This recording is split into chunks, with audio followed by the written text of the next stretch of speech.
naman tayo, itong mga Mr. Repentant. Yan. Balikan natin itong mga magagaling natin senador. Naglaing mat. Yan, yamat. Galing talaga. Alam mo guys, minsan talaga mapapaisip ako. Hindi ko naman sinasabi na hopeless case ang Pilipinas. Hindi ko sinasabi yan ha. Alam ko yung inisip nyo.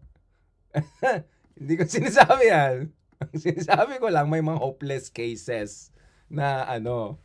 Pero hindi naman yung... Yan, I mean, ang gagawin natin? Iyak tayo dito. Ang gagawin natin? Hindi naman pwede. Inom naman tayo ng tubig. Ano, tonic water yan. Legit yan. Oh my gosh. Ano ba yan? Ang pathetic lang talaga. Ang pathetic. Sobrang pathetic. Pathetic.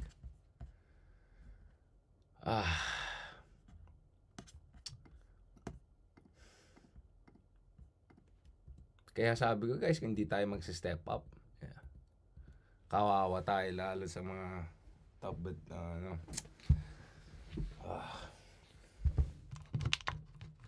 Nan tayo tubig. Lamig-lamig na nga sa lagas. Nilaglat nga ako, uminit pa ang ulo ko sa inyo. Mga ano yan. Napunta naman tayo sa mga henyong politiko natin. Sabi ni Manang Ebaw, I have nothing to be ashamed of. Okay, bahala ka sa buhay mo. Di ano, kung ano ka naman, hopeless case ka, di hopeless case, wag mo na kami damay. Yan ang problema proud na proud. Isa pa yan yung proud na diba yung mga Dunning-Kruger effect? Kung sino pa yung ano, yung pa yung proud na proud. Marami rin ganon. Yung ganon, yung proud na proud, kahit alam na maling-mali. Pero ano na lang, respect my opinion. Ganon na lang sila. Kahit alam nila maling-mali sila, alam mo na talagang huling-huli talaga, coordinate na talaga, alam nila mali. Basta respect na lang my opinion, yung mga ganon type. Nako, ang hirap kausapin yung mga ganon. Nakawala ako ng pag-asa sa humanity pag mga ganyan mga ano. Nothing daw to be ashamed of. Ano na, archive na nga yung ano niya Anyways, move on na tayo.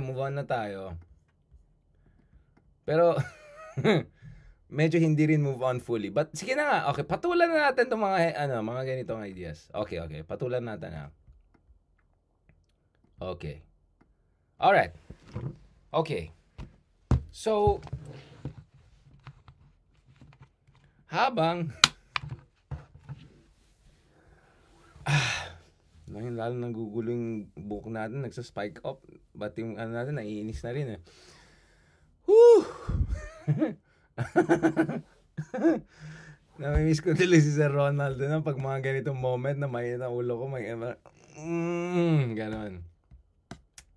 Grabe naman si Sir Ronaldo. Sana inibita mo lang ako para sabihin yung ayaw mong sabihin Hindi naman masyado. Medyo lang. Okay. Bago tayo ma-depress, punta naman tayo sa mga Mickey Mouse proposals. So, let's go with this. Now, first of all, let me start. I absolutely agree with Senator Gatchalian, who, by the way, is one of the better senators, obviously, out there. And in fairness, yung ginawa niya sa smart guy, energetic guy, and in fairness dun sa Alice Go, team up nila with Rizzo was brilliant and all of that. So, let me just be very clear right off the bat on this, okay? Pero balikan ko mamaya yung DPWH issue na ni-raise ni Senator Gatchalian, right? But before that, let's go muna dun sa mas henyo. Ito talaga magaling to So, last month, ang narinig natin is, ang kailangan lang natin, repentance. Wala naman perfect sa atin. Malamang, talagang walang perfect sa atin. Tao lang tayo. Pero hindi naman ibig sabihin na, porket hindi ako perfect at hindi ka perfect, magkapareho tayo. Hindi po ganyan. Hindi po pareho si Diskaya at si Vico. Alright? Para silang tao, para silang imperfect, pero hindi sila pareho. Okay? They're not on the same level. So please lang, don't give me this nonsense. Wala naman perfect sa atin Lahat naman tayo may Dude, yes. Walang perfect sa atin. But yung iba sa atin medyo, yung iba sa atin medyo may pag-asa sa buhay, diba? Oo, di ba? Medyo ano naman tayo. Di ba? May levels naman eh. May levels of imperfection, di ba? So, nung isang ang panukala ng itong kaibigan natin is repentance na lang. Ano naman, lahat naman, kulang na lang, aminin na lang. Repentance na lang, okay na yan, pwede na yan.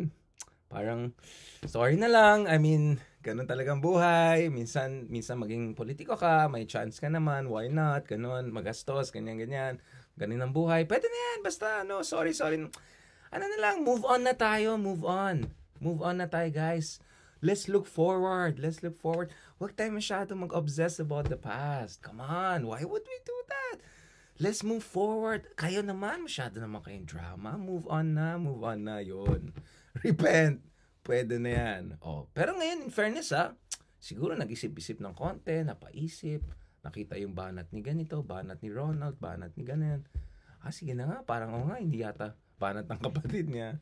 Sige na nga, siguro hindi sapat ang repent kasi hindi naman lahat katulad natin. Katulad niya na napaka-spiritual, napaka-profound, di ba? Ano na lang, resign.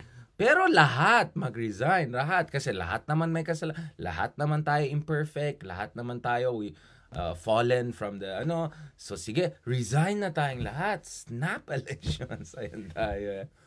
Yan ang mga... Kung may tinatawag na performative, there's one level higher than performative. I think the technical term is charot.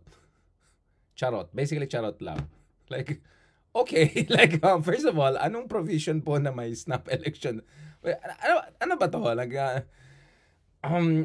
buti pa sana kung tayo, parliamentary system, nag-vote of no confidence tayo or ganito. Pero, I don't know. Pero baka naman, legal luminary din to. Actually, dapat tanong ko, legal luminary din ba ito? Kasi tinanong natin yung isa eh. Resign all. Resign all, basically no one resign. Basically, that's what it means. Kaya nga sabi ng iba, mauna ka na lang kung ano ka naman. Di ba? Live by example. Di ba? Di mauna ka. Kung isabay mo na, repent and resign. Di ba? Para kompleto yung package. Di ba? No, but what my point is that yung mga ganyan charot, useless yan. Basically useless lang. If the Senate is not gonna do a proper Blue Ribbon Committee, or the Senate is too unstable to do proper Blue Ribbon Committee, then kaya nila ang Kongreso. At least they had the, self-awareness to realize hindi magiging credible once they start to investigate themselves, right? Ganon kasimple lang. Huwag na natin pahirapan ang buhay natin. Mag-move on na tayo, di ba? Or, I have even a better advice. Don't say anything. Kung wala ka rin matinong sasabihin or matinong proposal, just don't say it. Okay? Ang problema ko kasi dito sa mga resign, mga ganito ganyan. Guys, it sounds like obusin. Right? It sounds like obusin. Remember yung at the height of yung drug war ni Digong, nung sinasabi namin, hindi pwedeng bara-bara lang. Hindi kailangan mag-isip, kailangan di ba, mautak. Ubusin na yan. Yung mga walang yang na rin. I remember all those people. Mga walang yang yan, biglang ibang tono. May parang ganun din eh. Ngayon naman, galit naman sila sa sa mga politiko dahil nabuking yung mga corruption, sila naman ang ubusin. Di ba? Ganun sa buhay. Pero pag pag politiko nila, hindi, million lang naman sa kanila, billion na nga yung iba eh. Ayan tayo. Ubusin, pero wag naman yung namin kasi million lang naman or 1 billion lang naman or kahit naman ilang billion, tumulong naman siya. Alam mo yung ganon, yan ang problema natin. So yung ganyang ubusin, resign all, yung mga ganyan, mga basically whiplash, shotgun, sabog proposals, they're basically useless. They're worse than useless. They distract us. Nadidistract tayo dun sa mga tamang solusyon. Nadidistract tayo dun sa mga systematic mga approaches. Nadidistract tayo dun sa mga best practices around the world. May kausap lang tayo mga ibang professor of government and experts dito sa Oxford and they were saying, parang, bakit? Lahat naman ng bansa may vote buying at some point but they did something to get over it. Wala po yan sa DNA ng isang bansa. Lahat ng mga bansa at some point in time dumaan sa massive vote buying. Right? And there are solutions. Legal, economic, political. Right? Including establishment of real political parties that through their members and membership fees and others can raise funds para hindi mo na kailangan mag-vote buying or hindi mo kailangan Diba? Hindi mo kailangan mag-ano-ano kontrata-kontrata dyan, kung ano-ano, diba? And then of course also voter education, political literacy, mobilization, so on and so forth, right? So there's nothing inherent to us when it comes to corruption. So ang problema ko sa mga diskurso ngayon, including dun sa mga ibang medyo madilaw, hindi naman DDS or something, pero parang pag nagsalita, parang ay na naman yung mga ganyang napaka-simplistic mag-isip. Ano ba naman yan? Parang inisip, catastrophizing ang tawag dyan eh. Yung parang, tayong tayo pang, hindi guys. It's bad, but there are solutions to it, right? And by like having shotgun approach, yung mga ubusin, resign, all, we're not gonna solve the problem.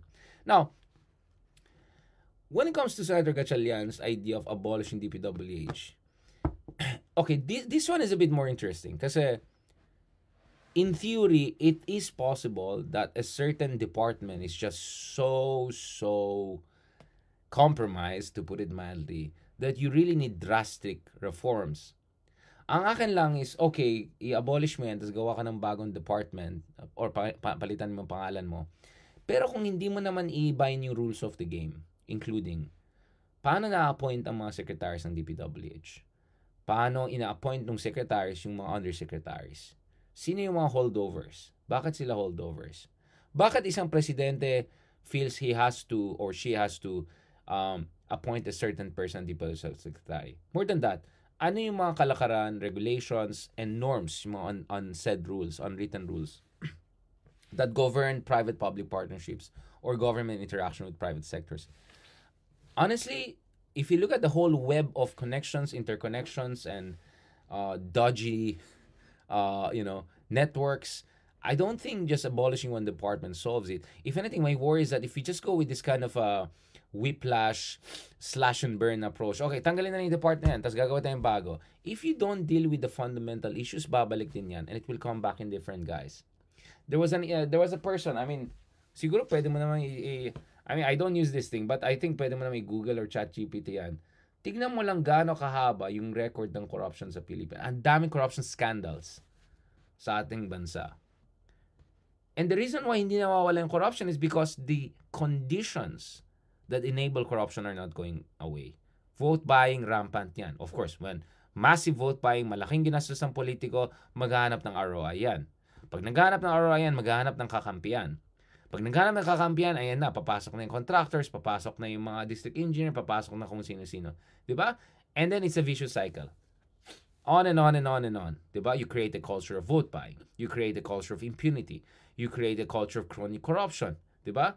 So basically, magkano yan? Diba? It's gonna take over the whole system. So, honestly, I don't think getting rid of just one department or anything, not only I don't think it will solve the problem, it might actually distract us by giving us a false notion of, ito na, ano na, ubusin, tapos na yung department, pwede tayo, like that's my worry na it could turn out as more symbolic and performative, right? So yeah, instead of strengthening for institutions, kasi pwede naman mag-overhaul ng isang institution, siguro you can have a mass firing, right? Or,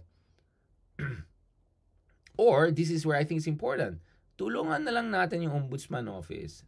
I-encourage natin ang Sandigan Bayan. Diba? Tulungan natin yung ating judicial institutions among others to do their proper investigation among others. Kasi kung gagawin yan, hindi mo na kailangan mag-abolish and all eh. Hindi na kailangan, parang grand gestures yan eh. Parang may jowa ka, tapos wala kang kwentang jowa, tapos ang gagawin mo, once in a while, magbigay ka ng malaking flower, isang teddy bear na kasing laki ng isang kotse, tapos tingin mo, okay na yan, binigyan ako ng magandang teddy bear, malaking flower, okay na yan. The best na ako, pwede na yan. Balik na naman ako sa kalokohan ko.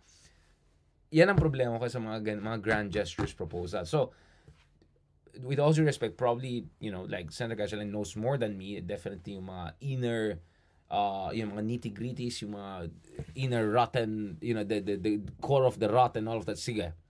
But my feel is, if you zoom out and look at the potential political effect, it could create that kind of a symbolic gesture performative effect, but actually it could distract us from more fundamental things that are driving corruption and all. So, yeah, as I said, you can just check it. There are like probably 15 different massive corruption scandals since we transitioned back to democracy. But the reason nga hindi naayos yan, kasi wala tayong follow-through, wala tayong systematic approach. Bara-bara tayong mag-isip, emotional tayo, we go through cycles of protest, tas back to zero na naman. Tas worse, yes, minsan nagko-coup or attempted coup. None of those go to the root causes eh. Kaya guys, yung ginagawa natin dito is to help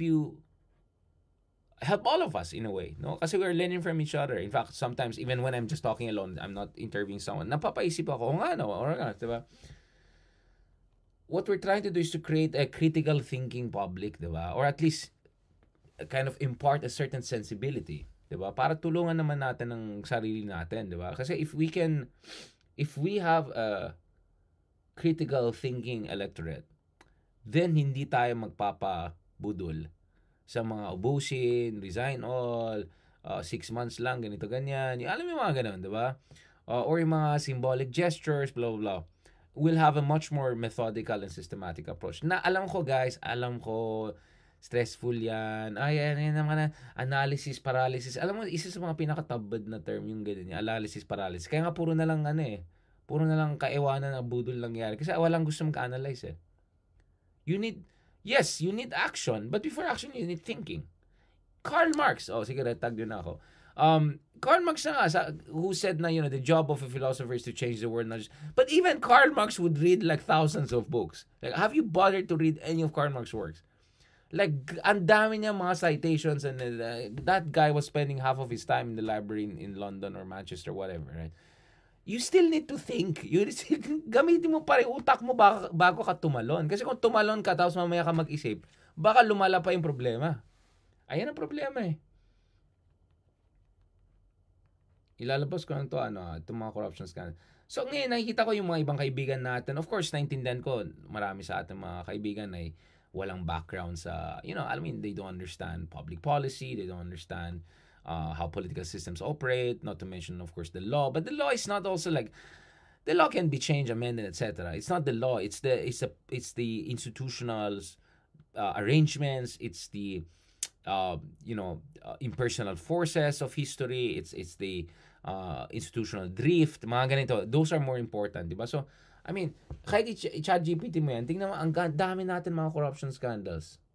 Oh my God, ang daming, these are all corruption scandals. All are corruption scandals. ang daming corruption scandals, guys. And yet, ilan high-level officials na ay kaya nga sabi ko, nakakaya na umasa pa tayo sa ICC. Kaya actually, you know what? I will agree with Jimmy Bondok. Baka nga, may point si Jimmy Bondok. Pa-ICC na rin natin itong I'm sure he didn't read ano bang mandato na ICC. But kidding aside, kung sana lang there's some ICC-ish international institution to do the proper investigation, we have to consider that. In the meantime, sige na nga, let's give a chance to the ombudsman. Sige na nga, let's hope the ICI gets its act together. But, I mean, if ganyan ka-hopeless yung case natin na daming scandal, wala namang accountability, baka at some point, we need to push for a creation of an international anti-corruption or international corruption court. Ibang court, ICC, International Corruption Court. Right? May ganun version ng ang Indonesia. They had a court like that for a while until di na function ni Jokowi. Kasi daw na slow down yung infrastructure project. Blah, blah. But anyway, what is my point here, guys? My point here is bawal tamad, bawal syunga, bawal shortcuts. Alright? Hindi pwede bara-bara mag-isip. Hindi pwede ubusin style. At least yung isa na archive na. Pero nevertheless, the lives of thousands of people that were snuffed out by the Pudol drug war will never come back. The trauma will be there with their families for the long run. Yung pera na kinorakot. Ngayon si GMRC may proposal siya, di ba sabi niya? Restitution and retribution. Basta daw 80% na ninakaw nila, ibalik nila. Pero parang laki pa rin matitira, no? Imagine mo, kung 40 ang kotse mo, ibalik mo lang, di ba? Ibalik mo lang ang, 80% nun, marami ka pa rin magandang kotse, di ba? may meron ka pang 8 na magagandang kotse, tapos pwede mong piliin ang pinakamaganda dun sa, di ba? Meron ka, that's what I'm saying, like 80% para bumaba yung ano mo. Maybe dun sa mga lower levels, pero dun sa mga super high level, na mga 40 cars level na Discaya level, baka hindi dapat ganun. But, I don't know guys. I mean, for me, the easiest answer is we're paying the price for years and years of neglect of our judicial institutions, for years and years of neglect of building strong political parties. We're paying the price, guys, for not doing the right job.